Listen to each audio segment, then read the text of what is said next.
My good friend Shep Hyken.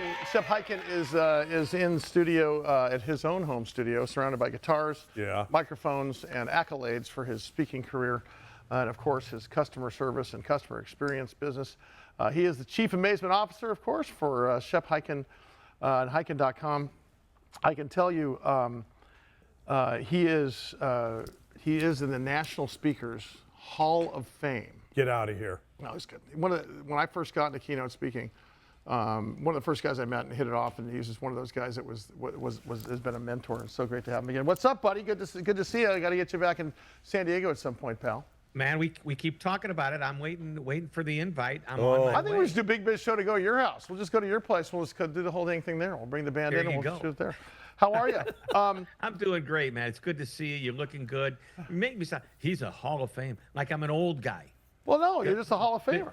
Hey, you know the cool thing about my Hall of Fame that I'm in is you don't have to retire to get into the Hall of Fame. Yeah, that's exactly right. You just need to be amazing or go home. You know what? I was to say I'll be back. I've been doing this deep dive for like a year into biohacking and longevity, and listening to podcasts like Andrew Huberman and you know, bugging my buddy Peter Attia, who was a Challenge Athletes Foundation friend far too much because he's way more famous now than he used to be. But they all say when you're about to embark on a exercise program or strength training program, that there's nothing like the first time you do a set of something, the first 2 months of a weight loss program, and they refer to it as first-time energy. And I find it interesting that you have taught for many years about customers deserving first-time energy every time. Right. Talk about that for a minute. Yeah, so I mean, imagine, and this is where I started thinking about it.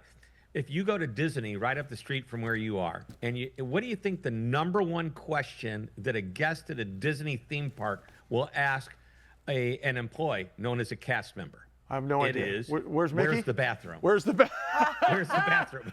Where's Okay. And it's Donde like it's the está el casa de Pepe? I asked that question, and that's the first thing I asked. You know, at a certain age, you just need to know. Absolutely. You know, right? I didn't ask that question 30 years ago, but. Well, you're in California after all. So anyway, you can imagine somebody gets asked the question like 80 times a day, and maybe by the 79th time they might say, "You want to know where the bathroom is? Right underneath the men's sign right over there." You know, it's like you're frustrated. So how do you do this with first-time energy? And the best people are like athletes. They get on the field to give it their best every game. Well, the moment a guest comes up to you or a customer asks you that same type of question, boom. I was working with, I had a minor medical issue, and I'm talking to my doctor, and the doctor is explaining to me in great detail.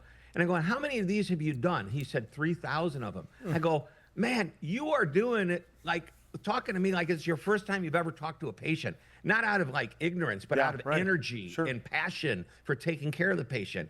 And he just found that to be just a huge compliment. But that's what the best people do.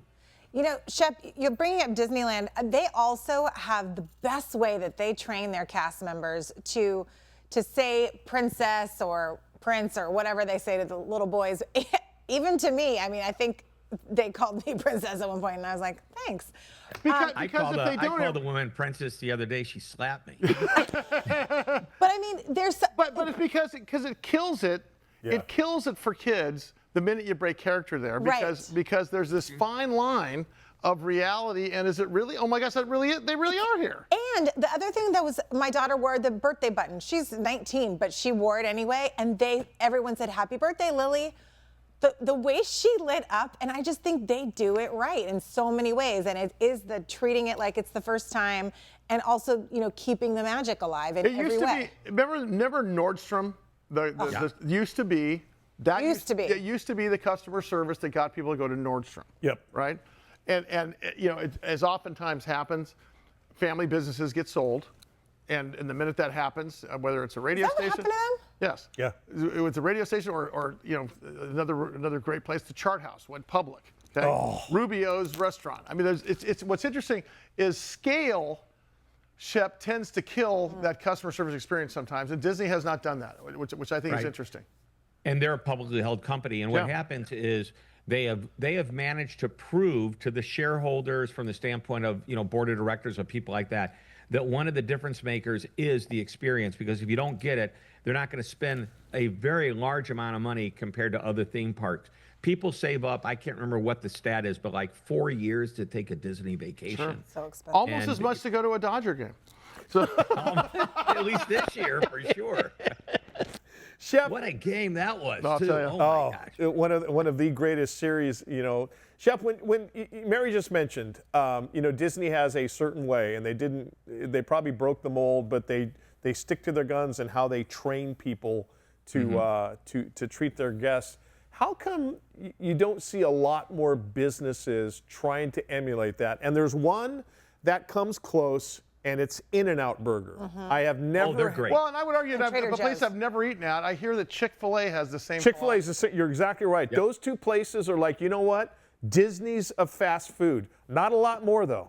Trader Joe's of grocery stores, I would say. Really? Yeah. Yeah. I mean, so they're all the same genre. It really starts in the hiring, and specifically at Disney. When you go to hire somebody at Disney, you have to go through a culture immersion before you even get to the interview. You walk into what they call the central casting or whatever the building is. I'll use Disney World as an example.